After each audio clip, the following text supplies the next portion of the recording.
शहीद रामचंद्र विद्यार्थी जी का क्या नाम आप लोगों ने सुना है? अच्छा, कितने लोग सुने हैं? ईमानदारी से बताएं, हाथ खड़ा करिए। किसी ने नहीं सुना। किसी महापुरुष ने कहा है कि जो समाज अपने महापुरुषों के इतिहास को नहीं जानता वो समाज कभी तरक्की नहीं करता। बोला सही कह रहे हैं कि गलत कह रहे हैं? बाबा साहब B.R. अम्बेडकर जी को कोई नहीं जानता था, लेकिन इसी धरती पर एक ऐसा महामानव पैदा हुआ, मानव कांशी राम जी, जो पूरे देश में घूम घूम कर बाबा साहब B.R. अम्बेडकर जी के इतिहास को बताने का काम किया। आज बाबा साहब B.R. अम्बेडकर, देश का कोई ऐसा घर नहीं है जिस घर में बाबा साहब B.R. अम्बेडकर जी की प्रतिमा न लगे, लोग पूछते न हो, क्योंकि उनके इतिहास को उन्होंने बताने का काम किया। लेकिन प्रजापति कुम्हार समाज में तमाम ऐसे महापुरुष हुए जिनके इतिहास को हम अब नहीं जानते हैं। यही बाबा साहब B.R. अम्बेडकर जी के साथ डॉक्टर अतलप्पा कुम्हार जी ने संविधान को लिखने का काम किया, और संविधान के फाइनल ड्राफ्ट पर किसी कुम्हार जाति के बेटे का किसी का सिग्नेचर हुआ तो डॉक्टर अतलप्पा कुम्हार जी। लेकिन उनके इतिहास को आप नहीं जानते, क्योंकि उनके इतिहास को लिखने का काम नहीं किया गया, और हम आप उनके इतिहास को बताने का काम नहीं किए। उसी तरीके से जब महात्मा गांधी जी ने 9 अगस्त 1942 में भारत छोड़ो आंदोलन चलाया, तो एक ऐसा बालक जो देवरिया जिले में नौतन हथियागढ़ में बाबूलाल प्रजापति जी के यहां जन्म लिया था, मात्र 13 साल की अवस्था में जब उस बालक ने उनके आंदोलन में कूदा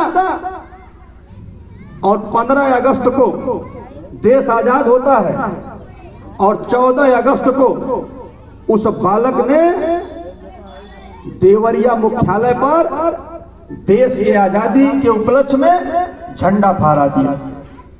झंडा फहरा दिया उसी वक्त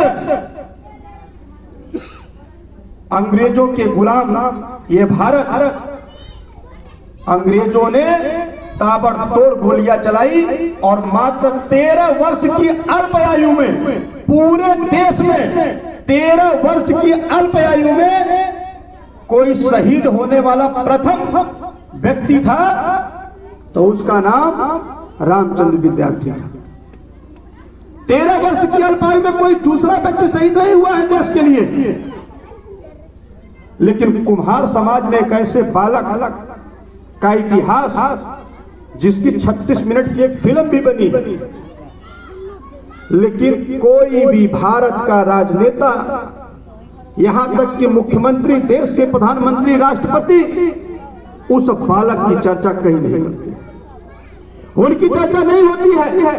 जबकि उस समय जब देश आजाद हुआ, आपके देश के पहले प्रधानमंत्री पंडित जवाहरलाल नेहरू जब बनाए गए, पंडित जवाहरलाल नेहरू उनके घर पे गए और उनके घर के सदस्यों को सोने चांदी की कटोरियां, गिलास देकर सम्मानित किए उस समय।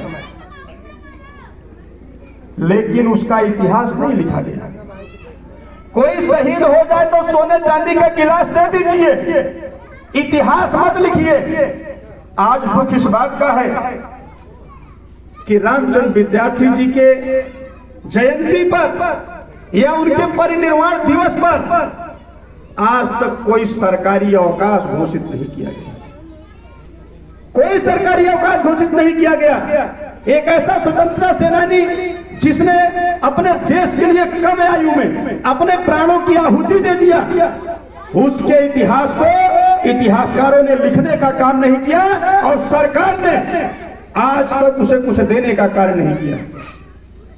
बताइए, इस बात पर देश में बहस होनी चाहिए कि नहीं होनी चाहिए? बोले होनी चाहिए नहीं होनी चाहिए?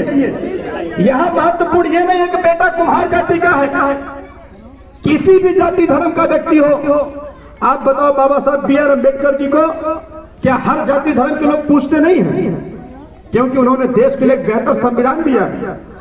हमको आपको समाज में उठने बैठने के लिए, सांस लेने के लिए जो संविधान दिया, आज बाबा साहब बी.आर. अम्बेडकर का संविधान नहीं होता तो आज के 100 साल पहले जो जीवन यापन हम आप करते थे, सड़कों पर चलना दूभर हो जाता था, वही स्थिति आज होती। लेकिन रामचंद्र विद्यार्थी जी के इतिहास को लिखने का कार्य नहीं किया गया। माननीय श्री प्रेमचंद प्रजापति जी ने भागीदारी पार्टी का एक नौजवान सिपाही ने एक कसम